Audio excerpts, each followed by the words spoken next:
Assalamualaikum warahmatullahi wabarakatuh. Kaifa halukum? Alhamdulillah, kita hari ini akan memasuki pembelajaran tematik tema 4 kelas 5, yaitu pada subtema 1 ya. Dan di sini kita akan memasuki pada pembelajaran yang kedua, yaitu mengenai tentang organ peredaran darah pada hewan.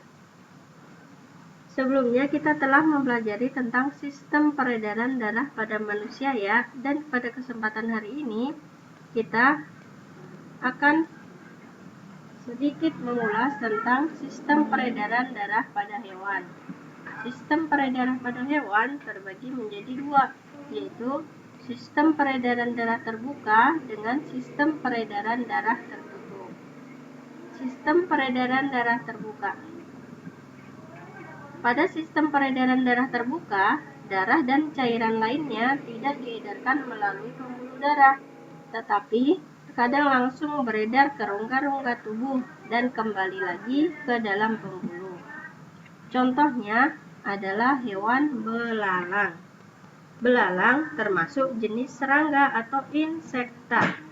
Alat sirkulasi darah serangga berupa sebuah pembuluh yang memanjang dan terletak membujur di atas saluran makanan.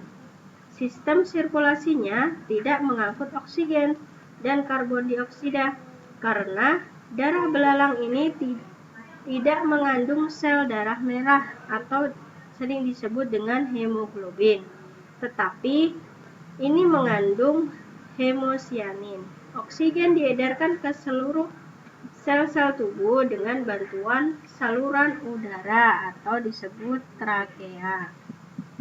Yang kedua adalah hewan siput.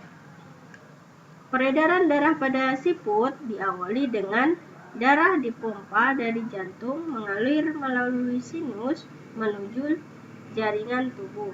Dari jaringan tubuh tersebut, darah itu kembali lagi ke jantung. Demikian seterusnya. Yang ketiga adalah udang. Sistem peredaran darah udang dimulai dengan darah dipompa dari jantung melalui pembuluh darah menuju bagian bawah tubuh seperti kaki. Dari darah bagian kaki mengalir lagi menuju insang bagian kiri dan bagian kanan tanpa melalui pembuluh. Di insang inilah darah itu akan mengikat oksigen kemudian kembali lagi ke jantung. Yang selanjutnya, sistem peredaran darah tertutup. Pada sistem peredaran darah tertutup, darah mengalir dari jantung ke seluruh jaringan tubuh melalui pembuluh darah atau disebut kapiler dan kembali lagi ke jantung. Contoh hewan yang memiliki peredaran darah tertutup yaitu ikan. Selanjutnya apa lagi? Katak dan juga burung. Nah, ini adalah contoh-contoh hewan yang memiliki sistem peredaran darah tertutup. Sistem peredaran darah pada burung ini termasuk sistem peredaran darah ganda. Pada mulanya, darah beredar masuk ke jantung melalui vena, lalu menuju serambi kanan dan mengalir ke bilik kanan.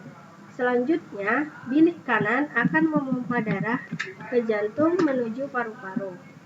Darah di pembuluh kapiler pada paru-paru akan melepas CO2 dan mengikat O2. Selanjutnya, darah keluar dari paru-paru melalui vena pulmonalis menuju serambi kiri dan diteruskan ke bilik kiri.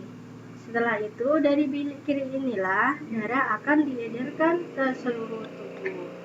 Nah, itu adalah contoh-contoh hewan yang memiliki peredaran darah terbuka dengan darah tertutup.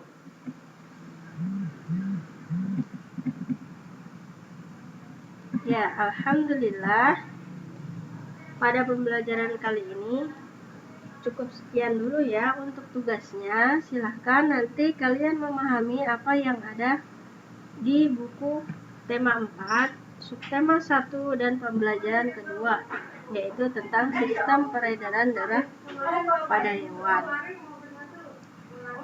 Silakan kalian tandai materi-materi tadi yang disampaikan ya, dan jangan lupa dipahami dengan baik. Baik, cukup sekian dari Ibu. Wassalamualaikum warahmatullahi wabarakatuh.